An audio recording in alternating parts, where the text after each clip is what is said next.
Pouvez-vous vous présenter, s'il vous plaît? Je m'appelle David Loyer. Je suis créateur de site internet en indépendant, à Dublin.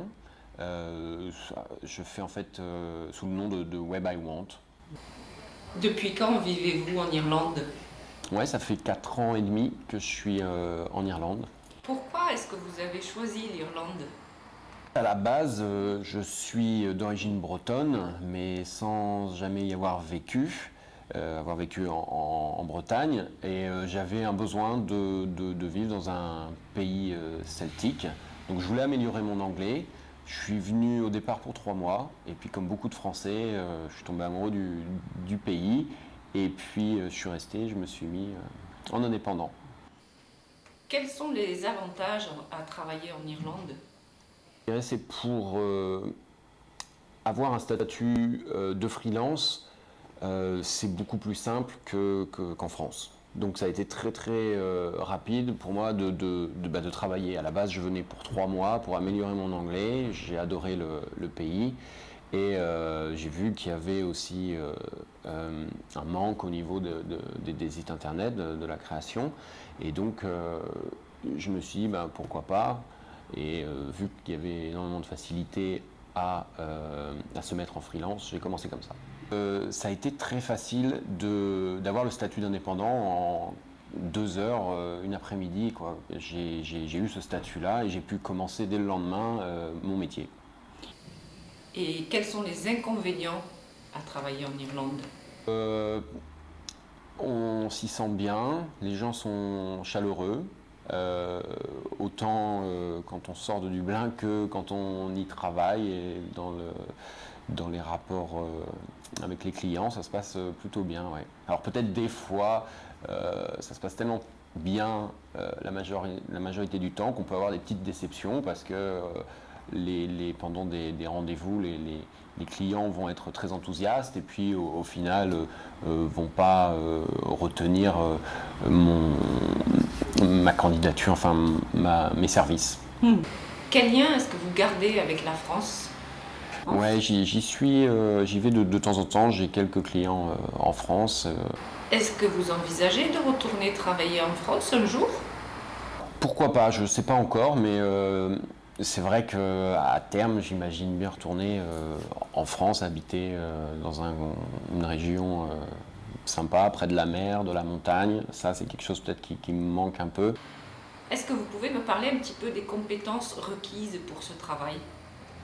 Mais étant donné que je suis en freelance, je dirais que il faut être capable de se lever le matin, Oui.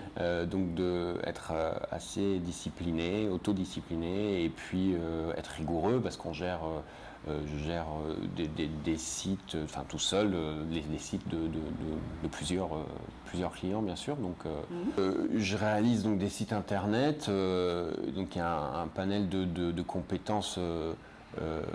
Requis pour ça, puisqu'en fait il faut être capable de gérer un projet, capable de faire du graphisme, intégrer le graphisme en format HTML, rajouter à ça du développement lié à de la base de données.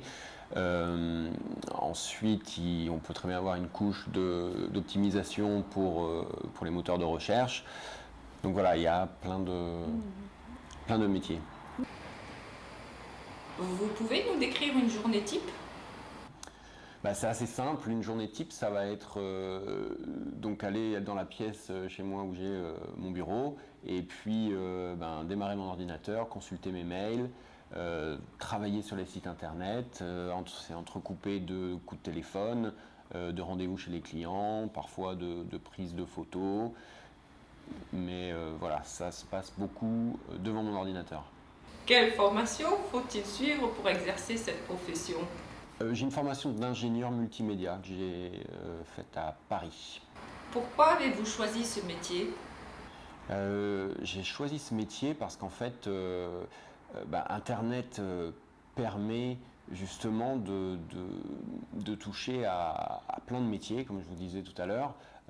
J'aime bien la variété, donc je m'ennuie jamais, je passe d'un métier à l'autre, entre guillemets. Et puis, l'indépendance, en fait, puisqu'il me suffit, j'ai juste besoin d'une connexion Internet et je peux travailler de n'importe où. Donc, j'ai travaillé, même pendant mes vacances, du Canada, de la Grèce. Je travaille en France pour l'Irlande, en Irlande pour la France. Voilà, je peux bouger beaucoup. Et quelles sont les différences entre cette profession exercée en Irlande et la même profession exercée en France? Ben, il y a une différence, je dirais, au niveau de l'approche, de la relation qu'il y a entre le client et moi-même, dans le sens où en Irlande, je trouve qu'on est beaucoup plus proche du client. Il y a un contact assez direct, par exemple dans les mails, on va dire you forcément, euh, et rien que par ça, on réduit en fait la distance. Alors, et finalement, le fait aussi d'appeler par le prénom la personne en début de mail, plutôt que de dire cher monsieur, ceci, cela. En France, on va mettre des formules de politesse à tout bout de champ. Donc en fait, je trouve qu'en Irlande, on va droit au but.